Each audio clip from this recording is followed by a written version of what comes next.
एक मित्र ने प्रश्न पूछा है कि मैं बहुत अशांत हूँ और अशांति का कारण है कि मेरे कुछ ऐसे व्यसन हैं, कुछ ऐसी आदतें हैं जिनको मैं बार बार प्रयास करने के बाद भी नहीं छोड़ पा रहा हूँ। मैं क्या करूँ? क्या विपश्यना फलदायी होगी? बुद्ध कहते थे कि विपश्यना आत्मनिर्जरा है, यानी मन में जितनी भी मैल लगी हुई है उसको उतारने की निर्जरा। और मैल कोई दूसरा चढ़ाता नहीं, मैल भी हमने ही चढ़ाई है। यह मैल क्या है?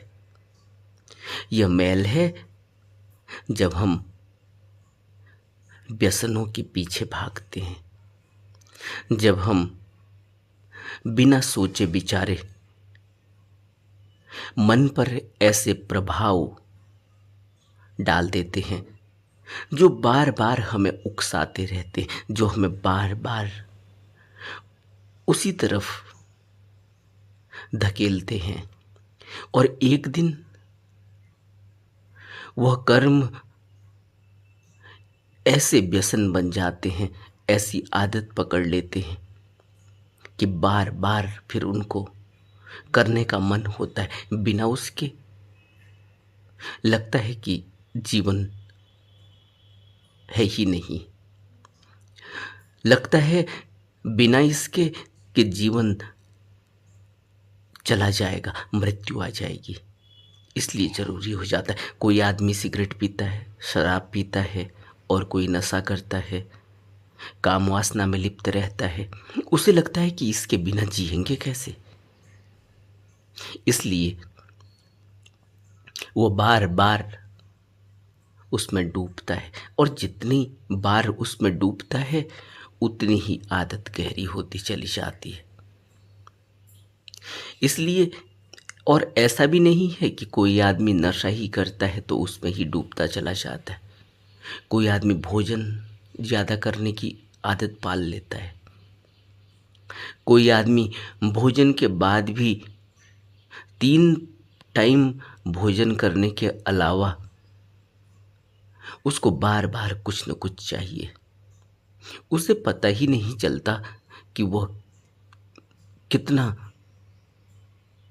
ऐसा पदार्थ खा लेता है जिससे उसके शरीर में वजन बढ़ जाता है।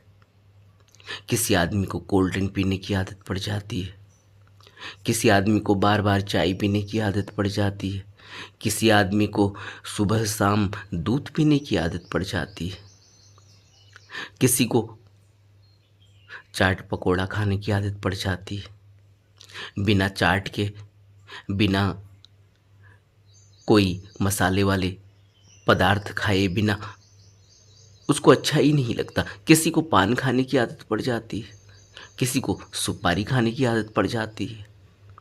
सब आदतें हैं और यह आदत जब गहरा रूप ले लेती है तो मनुष्य को लगता है कि अब यह बहुत ज़रूरी है, बिना इसके तो जीवन चलेगा कैसे। फिर वो जब वस्तु मिल नहीं पाती, जब वो भोग नहीं पाता तो उसे लगता है कि जीवन व्यर्थ गया। उसे लगता है कि अब जीवन जी के क्या करेंगे, हमारी यह स्थिति हो गई कि हमको यह भी उपलब्ध नहीं हो पा रहा है। इसी तरह से आदमी अपने जीवन का गुलाम बन जाता है। ऐसी गुलामी में अपने को जकड़ लेता है और गुलाम उसे कोई दूसरा बनाता भी नहीं, वह स्वयं ही अपनी आदतों का गुलाम हो जाता है। कोई आदमी सट्टा लगाने की आदत पाल लेता है, जैसे इन्होंने कहा। अब इनको मैच, क्रिकेट हो, फुटबॉल हो या कोई और गेम हो, उसमें सट्टा लगाने की आदत है।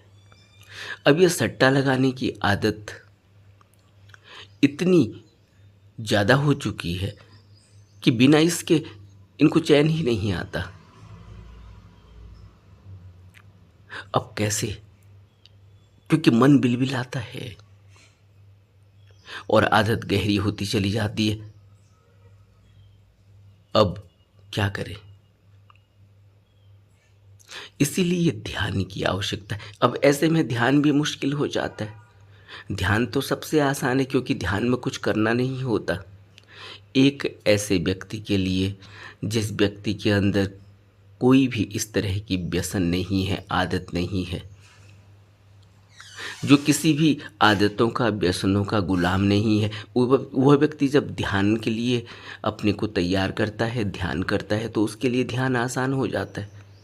क्योंकि ध्यान में हम कुछ करते थोड़ी हैं।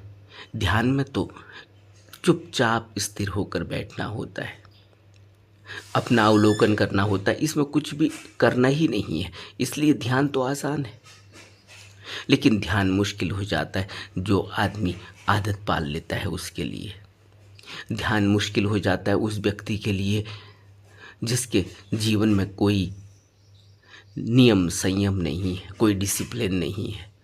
ध्यान मुश्किल हो जाता है उस व्यक्ति के लिए जिसको अभी जीवन जीने का तरीका ही नहीं आया, जिसके खाने का कोई पता नहीं, जिसके पहनने का कोई पता नहीं, जिसके सोने का कोई पता नहीं, उसका कोई नियम नहीं है, उसका कोई आचार विचार व्यवहार नहीं है। ऐसे बहुत से लोग हैं। जब वो परेशानी में आ जाते हैं, दिक्कत में आ जाते हैं, तब उन्हें सलाह दी जाती है कि तुम ध्यान करो, लेकिन अब ध्यान तो मुश्किल हो गया। इसलिए वह व्यक्ति सोचता है कि विपश्यना तो बहुत कठिन है। उसे लगता है कि ध्यान तो बहुत कठिन है, जबकि है कुछ भी नहीं, कुछ करना ही नहीं होता।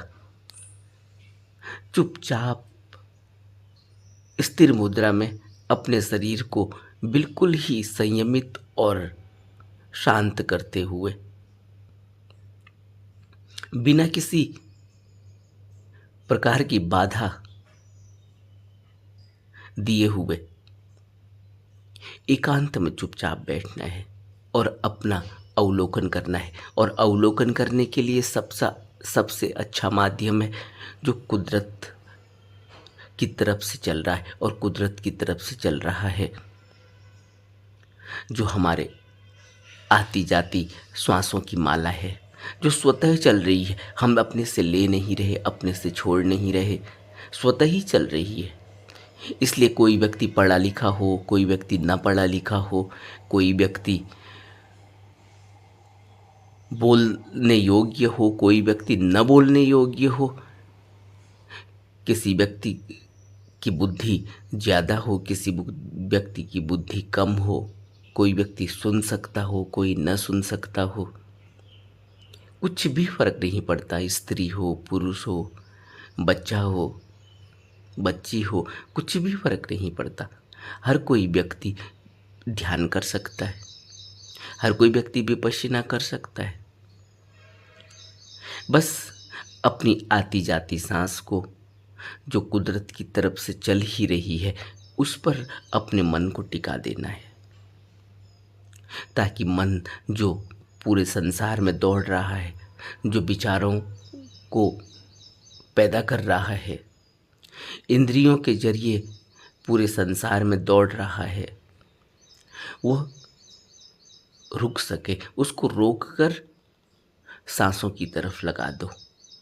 इतना सा काम करना होता है। इसीलिए कोई भी व्यक्ति जो मानसिक रूप से चिंता में है, अशांत है, परेशानी में पड़ा हुआ है, जब वो विपश्यना का सहारा लेता है तो उसको बड़ी शांति मिलती है। इसीलिए शांति मिलती है क्योंकि यहाँ वो कुदरत के साथ जुड़ता है और पहली बार अपना अवलोकन करता है, अपने को देखता है कि मैं कैसे सोचता हूँ, क्या सोचता हूँ, मेरा मन किस तरह से काम करता है, किस तरह से विचार उठाता है, मैं किस तरह से बैठता हूँ, मैं किस तरह से भोजन करता हूँ, किस तरह से अपने रोज़मर्रा के काम काजों को करता हूँ। यह सब वो अपने को देखने लगता है। इससे पहले उसने कभी अपने को इतने एकांत में जाकर देखा ही नहीं होता। इसलिए जब वो पहली बार अपना अवलोकन करता है तो उसको बड़ी ही शांति मिलती है। पहली बार उसका मन उसकी तरफ मुड़ता है। अब तक मन बाहर घूम रहा होता है, दूसरे को देख रहा होता है, दूसरा क्या कर रहा है, कैसे बोल रहा है, कैसे चल रहा है, क्या मेरे बारे में सोच रहा है। अब वो अपने बारे में सोचता है, अपने बारे में देखता है, अपने मन को देखता है कि मन मेरा क्या सोच रहा है। अब तक वो देखता था कि दूसरा मेरे बारे में क्या सोच रहा है, जबकि उसको कभी कभी वो ये अंदाज़ा नहीं लगा सकता कि दूसरा उसके बारे में क्या सोच रहा है। और कभी उसने यह भी आज तक नहीं देखा था कि वह दूसरे के बारे में क्या सोचता है, वह अपने बारे में क्या सोचता है, कहाँ से विचार उठते हैं, कौन इन विचारों का नियंता है, उसे कुछ भी पता नहीं था। पहली बार विपश्यना करने से उसको यह पता चलता है कि उसका अपना वजूद क्या है। और यहीं से शुरुआत होती है ध्यान की, और यहीं से शुरुआत होती है आत्मनिरीक्षण की। इसलिए बुद्ध कहते हैं कि मैल कोई दूसरा तुम्हें चढ़ाता भी नहीं, तुम्हारा मैल चढ़ाना तुमने खुद ही चढ़ाया है मैल। अब इस चढ़े हुए मैल को जागरूक होकर देखते रहो विपश्यना के माध्यम से, तो धीरे धीरे यह मैल उतरने लगता है। क्योंकि मन को जब बार बार वही काम दोहराया जाएगा तो उसे करने की आदत पड़ जाती है। फिर मन बिना विचार किए भी करने लगता है, आदतन करने लगता है, मशीन की तरह करने लगता है। और जब उसे वहाँ ब्रेक लग जाती है, जब वहाँ रुकने लगता है, जब उसको उस आदत से हटाया जाता है, तो धीरे धीरे उसके अंदर जो रोशनी है, उसके अंदर जो प्रकाश है, उसके अंदर जो शांति है, वो प्रकट होने लगती है। और जैसे जैसे मन निर्मल होने लगता है, शांत होने लगता है, उसका असल रूप प्रकट होने लगता है, वो सद्गुणों से भर जाता है। क्योंकि मन कभी भी हमारा ऐसा नहीं है जैसा हम उसे देखते हैं। यह तो ऊपर से लगी हुई आदतें हैं, ऊपर से लगाई गई मैल है। इसलिए मानसिक रोग स्वतः ही दूर हो जाते हैं विपश्यना करने से। इसीलिए जो बार बार प्रश्न पूछा जाता है कि क्या विपश्यना करने से शारीरिक रोग दूर हो जाते, क्या विपश्यना करने से मानसिक रोग दूर हो जाते, तब उत्तर मिलता है कि हाँ, हो जाते। इसलिए हो जाते क्योंकि हम स्वयं ही उन मानसिक रोगों को देखने लगते हैं, मानसिक रोगों के कारणों को समझने लगते हैं। मानसिक रोगों का कारण जो बार बार रिपीट करना, बार बार बेहोशी की अवस्था में उन कार्यों को अंजाम देना जिनको करने के बाद हम पछताते हैं, वो सब रुकने लगता है। और रुकने लगता है तो फिर हमें लगता है कि हम ठीक हो रहे हैं। तो विपश्यना से बिना दवा के हम ठीक हो जाते हैं, शारीरिक रूप से भी ठीक हो जाते हैं, मानसिक रूप से भी ठीक हो जाते हैं। क्योंकि बुद्ध कहते हैं कि विपश्यना चित्त शोधिनी है, धर्म गंगा है। चित्त शोधिनी धर्म गंगा इसीलिए कहा गया। धर्म का अर्थ है हमारा असली स्वभाव, हमारा वह स्वभाव जो कुदरती है। और कुदरती स्वभाव हमारा क्या है, कुदरती तौर पर हम क्या हैं। बुद्ध कहते हैं कि हम वह हैं जो कभी भी खत्म नहीं होता, जो एक ऐसी श्रृंखला है जो शून्य में समा जाती है। शून्यता हमारा स्वभाव है, शून्यता हमारा धर्म है। और उस धर्म को पाना हम सबके लिए एक अनिवार्यता है इस संसार के दुखों से मुक्त होने के लिए। इसलिए बुद्ध कहते हैं कि अगर इस संसार को नित्य समझकर कोई व्यक्ति यहाँ अपने क्रियाकलाप करने लगे, इस संसार को पकड़कर, इस संसार को संजोकर, इस संसार को बटोर कर रखने लगे, तो उस व्यक्ति को दुख मिलना अवश्यंभावी है, क्योंकि संसार में दुख है। संसार अनित्य है और अनित्यता में कभी भी सुख नहीं मिलता। संसार में दुख इसीलिए है क्योंकि संसार अनित्य है, और अनित्यता का अर्थ ही यही है कि वह जो बार बार बन रहा है और बार बार बिगड़ रहा है। इसलिए अगर कोई व्यक्ति बना रहा है यह सोचकर कि वो हमेशा के लिए रहेगा, चाहे वो व्यक्ति हो, चाहे वो वस्तु हो, ऐसा होने वाला नहीं है, क्योंकि अनित्यता की निशानी ही यही है कि वो बदल जाता है, वो खत्म हो जाता है, विनश जाता है, फिर नए रूप में प्रकट हो जाता है। और इस अनित्यता की वजह से ही हम दुखी हैं, क्योंकि हम जिसको संजो कर रखना चाहते हैं, हम जिसको पकड़ कर रखना चाहते हैं, हम जिसको अपना बना कर रखने की कोशिश करते हैं, वह अपना बनता नहीं, वो फिर बिगड़ जाता है। इसलिए हम दुखी हो जाते हैं, क्योंकि हम सोचते हैं कि हमारे साथ यह अन्याय हो रहा है।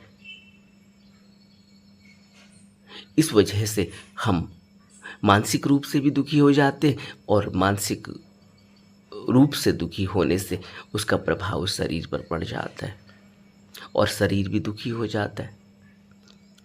इसलिए इस अनित्यता को समझना जरूरी है, और अनित्यता को तब तक नहीं समझा जा सकता जब तक हम ध्यान नहीं करेंगे, क्योंकि ध्यान की स्थिरता में ही अस्थिरता दिखाई देती है। यह एक नियम है कि ध्यान की स्थिरता में अस्थिरता दिखाई देती है। इस जीवन की, इस दुनिया की अस्थिरता क्या है? अस्थिरता का अर्थ ही यही है कि अनित्यता है। लेकिन अगर हम ध्यान में न हो तो फिर जो अनित्य है वह नित्य दिखाई देता है। इसलिए ध्यान ठहरने का नाम है, इसलिए ध्यान रुकने का नाम है, इसलिए ध्यान आत्मनिर्जरा है, अपने को साफ करने का, अपने को देखने का जरिया है। इसलिए सभी संतों ने, सभी बुद्धों ने ध्यान को अनिवार्य कहा, ध्यान को मुक्ति दाता कहा। लेकिन अब प्रश्न यह उठता है कि फिर ध्यान कैसे करें? तो बुद्ध ने हमें मध्य मार्ग दिया। बुद्ध ने कहा कि आर्य अष्टांगिक मार्ग है जो दुख निरोध गामिनी प्रतिपदा है, जिससे समस्त दुखों से मुक्त होया जा सकता है।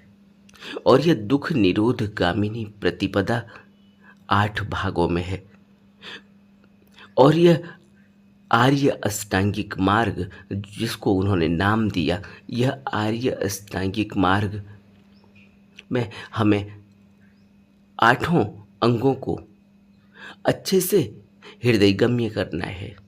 इन 8 अंगों को अपने जीवन का हिस्सा बना लेना है, जीवन जीने की कला बना लेना है। तब कहीं हम इन आदतों से, इन मानसिक परेशानियों से, इन दुखों से, मानसिक और शारीरिक पीड़ा से ऊपर उठ सकेंगे। इसलिए बुद्ध कहते हैं कि दुख निरोध गामिनी प्रतिपदा ही एक ऐसी व्यवस्था है जिससे मनुष्य दुख मुक्त हो जाता है। और यह आर्य अष्टांगिक मार्ग का जब हम विश्लेषण करेंगे तब हमें इसमें अपने पूरे जीवन को जीने की कला का पता चलता है। किस तरह से सोचना है, विचारना है, किस तरह से देखना है, इस संसार को किस तरह से यहाँ कृत्य कर रहे हैं, किस तरह से अपने जीवन को बचाने के लिए, जीवन को जीने के लिए भोजन का इंतजाम करना है, किस तरह से और कितना बात व्यवहार करना है, किस तरह से और कितना खाना पीना है, किस तरह से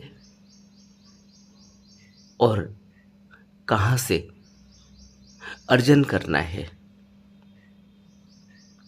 किस तरह से और कैसे व्यवहार करना है, इस संसार में जीवन यापन करने का तरीका क्या है, और सबसे मुख्य बात कि किस तरह से हम धम्म के मार्ग को पकड़ कर उसमें आगे बढ़ सकेंगे। उसके लिए बुद्धों की संगति की अनिवार्यता, उसके लिए सम्यक व्यायाम की अनिवार्यता, उसके लिए सम्यक समाधि की अनिवार्यता, यह सभी कुछ हम आर्य सांख्यिक मार्ग में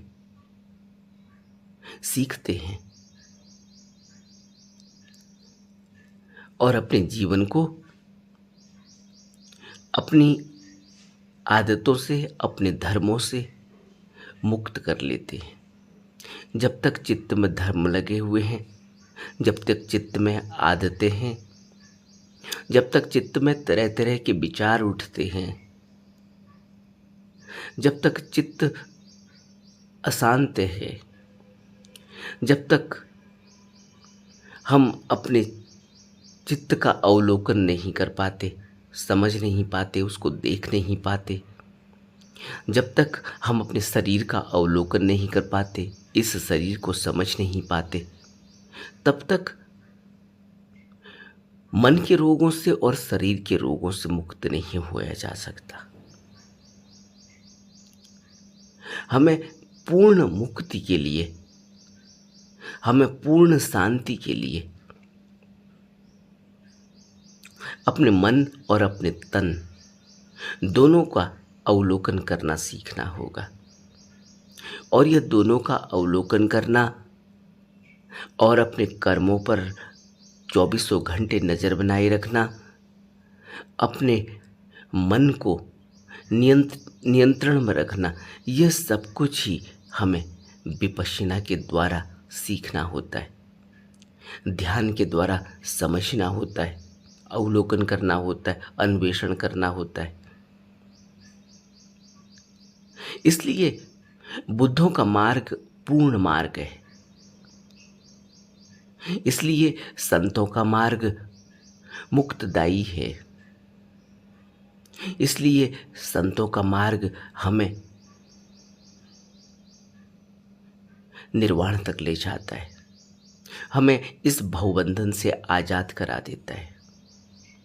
लेकिन यह बात सिर्फ सुनने की, समझने की ही नहीं है, यह अपने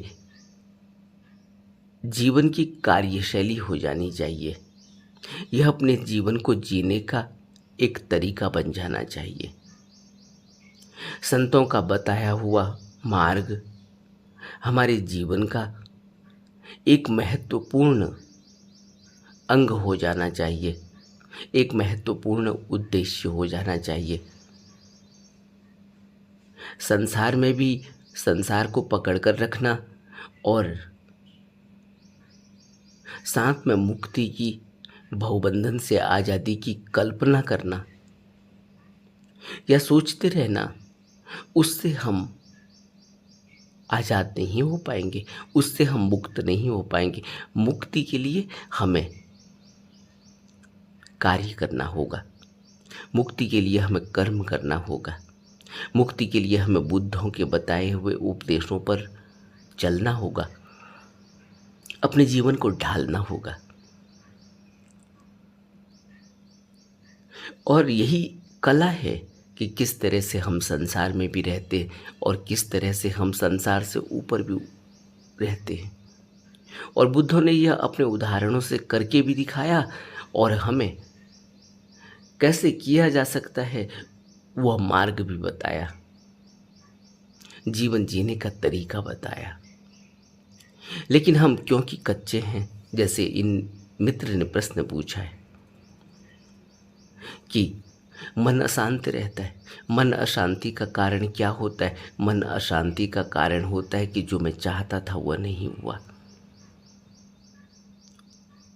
और जो मैं चाहता था वो होगा, ऐसा भी कभी नहीं हो सकता, क्योंकि हम यहाँ अपने नियंत्रण में नहीं हैं।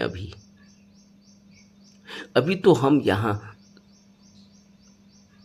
डाल दिए गए हैं, अभी तो हमें यहाँ धकेल दिया गया है। आपने कभी इस संसार के बारे में, इस संसार में अपने होने को समझा कि हम किस तरह से यहाँ धकेल दिए गए हैं? अब हमारे पास कोई ऑप्शन नहीं है, अब तो हम छटपटा रहे हैं। लेकिन इस छटपटाहट को हम समझ नहीं पाते, और हम सोचते हैं कि हम बहुत कृत्य कर रहे हैं, बहुत मेहनत कर रहे हैं। हमारी की गई हर मेहनत हमारी तृष्णा का एक हिस्सा है, हमारी चाहत का एक हिस्सा है, और हम यहाँ इस संसार में इस तरह से धकेल दिए गए हैं कि अब हमारे पास कोई ऑप्शन भी नहीं है। क्योंकि अपने से हमारा जीवन नहीं, अपने से हमारी मृत्यु नहीं, हम अपने से यहाँ आए ही नहीं हैं, कोई ऑप्शन हमारे पास नहीं। और अब अपने से हम यहाँ से जा नहीं सकते, इस बात का भी हमारे पास कोई ऑप्शन नहीं। इसलिए अब हमें सिर्फ यहाँ जो करने जैसा है वह है कि बुद्धों की संगति करके, उनके बताए हुए नक्शे कदम पर चलकर हम यहाँ एक नियंत्रित और अपने विवेक और अपनी प्रज्ञा को विकसित करके एक ऐसा जीवन बना सकते हैं जहां हम धकेल दिए गए हैं, जो हमें मिल चुका है। इसी के जरिए, इसी से हम अब उस मार्ग पर अगर चल सके, उस रास्ते पर अगर चल सके, बुद्धों की शिक्षा को अगर अपने जीवन में उतार सकें, उनको अपना कल्याण मित्र समझकर उनके चरणों में पड़े रहें, उनके चरण पकड़े रहें, तब तो हमारी यहाँ से विदाई हो सकती है, तब तो हमारी यहाँ से सुखपूर्वक विदाई हो सकती है। तब तो हम यहाँ ध्यान के जरिए अपने इस जीवन को, जहां हमें धकेल दिया गया है, जो हमें बिना ऑप्शन के हमारे ऊपर लगा दिया गया है, हमको दे दिया गया है, उनकी दया और कृपा से उनके चरणों में पड़ के तो हम इससे सार्थक कर सकते हैं। लेकिन अगर हम यह सोचें कि हम अपने से यहाँ कुछ कर लेंगे, अगर हम यह समझें कि हम जो मर्जी यहाँ कर लेंगे और भुगतना किसको है, तो फिर हम गहरे अंधेरे में हैं। हम यहाँ जो कुछ भी सोच रहे हैं, हम यहाँ जो कुछ भी कर रहे हैं, यह एक लकीर बनती चली जा रही है, और अब हमें इस लकीर पर ही अपनी आने वाली नियति को चलाते जाना है। स्वतः ही हम चलते चले जाएंगे इसी लकीर पर। इसलिए हमें अब आंख बंद करके नहीं चलना, अब हमें आंख खोल कर चलना है। जिस समय भी हमें इतनी प्रज्ञा उपलब्ध हो जाती है, जिस समय भी हमें बुद्धों के उपदेशों के जरिए इतना होश जग जाता है कि अब यह जीवन में हमारी अपनी कोई गति होने वाली नहीं है, अगर संसार में हम यूं ही बहते रहे तो यह जो मौका मिला है, यह मौका भी ऐसे ही चले जाने वाला है। और अगर बुद्धों की संगति पकड़ ली, बुद्धों के शरण चरण पकड़ लिए, बुद्धों की शरण ले ली, तो आज भी हमारे पास एक मौका है कि हम इस जीवन के जाने जाने से पहले ही अपने आप को उस मार्ग पर धकेल दें, उस मार्ग पर चला दें जो धम्म का मार्ग है, जो निर्वाण की तरफ ले जाता है, जो भवबंधन से आज़ादी की तरफ ले जाता है। अगर हमने अपने को उस लकीर में डाल दिया, उस रास्ते पर डाल दिया, तो आने वाला हर पल हमें उस तरफ ही धकेलेगा। क्योंकि जीवन का एक नियम है, जो हम करते हैं उसको करने की संभावना बढ़ जाती है, और जो हम नहीं करते उसको नहीं करने की संभावना बढ़ जाती है। इसलिए हमें वही कृत्य करना है जो हम सार्थक हो, जो हमें सार्थकता की ओर ले जाए, जो हमें इस भवबंधन से मुक्ति की ओर ले जाए, जो हमें सदा के लिए सुखी करे, सदा के लिए शांत कर दे। जैसे इन मित्र ने प्रश्न पूछा है कि मेरा मन अशांत रहता है। अगर मन को शांत करना है तो उसको सदा के लिए शांति चाहिए, अगर तो फिर हमें उस पथ पर चलना होगा।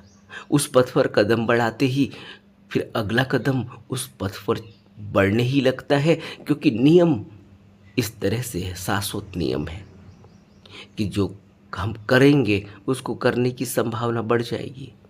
और अगर हम बुद्धों के उपदेशों पर चलते हैं, बुद्धों के नियम पर चलते हैं, तो फिर तो हम जो कुछ भी करेंगे वह बुद्धों का अपना बनाया हुआ, बताया हुआ रास्ता होगा, जो हमें स्वतः ही निर्वाण की तरफ ले जाएगा।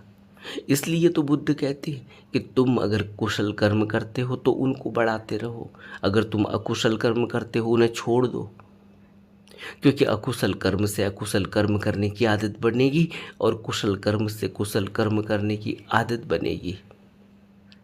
और एक स्थिति ऐसी होगी जब हम कुशल और अकुशल से ऊपर उठकर स्वतः ही एक बहाव में बहने लगेंगे।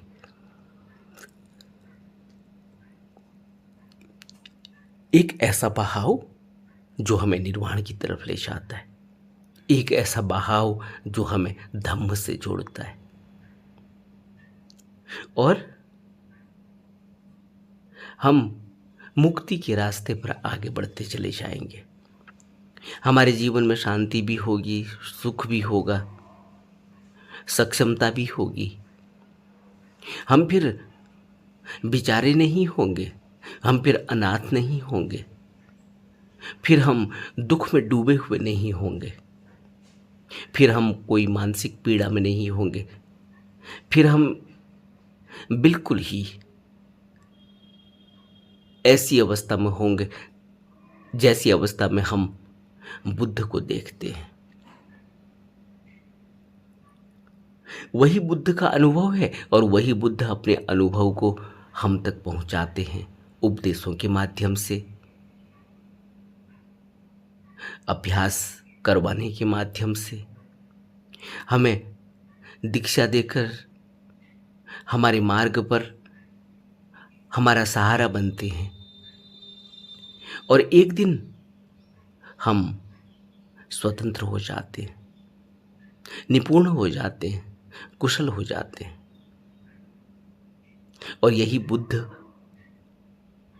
हमसे चाहते हैं, यही बुद्ध की करुणा है, यही बुद्ध की दया है एक साधारण जन के लिए, कि वह मुक्ति का बीज लेकर ही आया है, उसको उसे अंकुरित करना होगा, उसे बोना होगा, धरती पर बोना होगा, उसकी परवरिश करनी होगी, और एक दिन वह बीज फलदायी होगा। और हमें इस भवबंधन से मुक्त कर देगा, आज़ाद कर देगा, स्वतंत्र कर देगा। और हम उस शून्य में समा जाएंगे जहाँ से फिर किसी नए जीवन की उत्पत्ति नहीं होती। कबीर कहते हैं, बूंद समाई समुद्र में। जब बूंद समुद्र में समा जाती है तो बूंद की फिर कोई आइडेंटिटी नहीं रहती। फिर बूंद यह नहीं कह सकती कि वो बूंद है। फिर वहाँ कोई कहने वाला ही नहीं रहता कि वो बूंद है। फिर वो समुद्र का हिस्सा हो जाती है, फिर वो समुद्र ही हो जाती है। फिर वो यह नहीं कहती कि मैं बूंद हूँ, फिर वो कहती है कि मैं तो समुद्र का हिस्सा हूँ, मैं तो समुद्र हूँ। और यही बुद्ध हमसे चाहते हैं। बूंद समानी समुद्र में। जब बूंद समुद्र में समा जाती है तो वह फिर समुद्र ही हो जाती है। फिर उसकी कोई आइडेंटिटी नहीं रहती। फिर उसका अपना कोई आत्मभाव नहीं रहता। इसलिए आत्मभाव धोखा है। इसलिए आत्म जैसा कुछ भी नहीं। इसलिए बुद्ध कहते हैं कि आत्म भाव से ऊपर उठो, अहम भाव से ऊपर उठो, मैं और मेरी के भाव से ऊपर उठो। यहाँ इस जैसा कुछ भी नहीं। हमें बुद्ध के उपदेशों को अपने जीवन में उतारने के लिए गहन प्रयास करना चाहिए, क्योंकि जीवन बहुत थोड़ा है, बहुत कम समय के लिए मिला हुआ है। निश्चित सांसें हैं और जैसे ही ये सांस खत्म हो जाती हैं फिर कोई यहाँ रुक नहीं सकता। उसको जाना ही होगा, उसकी मौत होनी ही होगी। मौत होने से पहले पहले ही मुक्त हो जाना, स्वतंत्र हो जाना, भवबंधन से आज़ाद हो जाना, यही बुद्धों की शिक्षा है और यही करनी है। नमो बुद्धाय।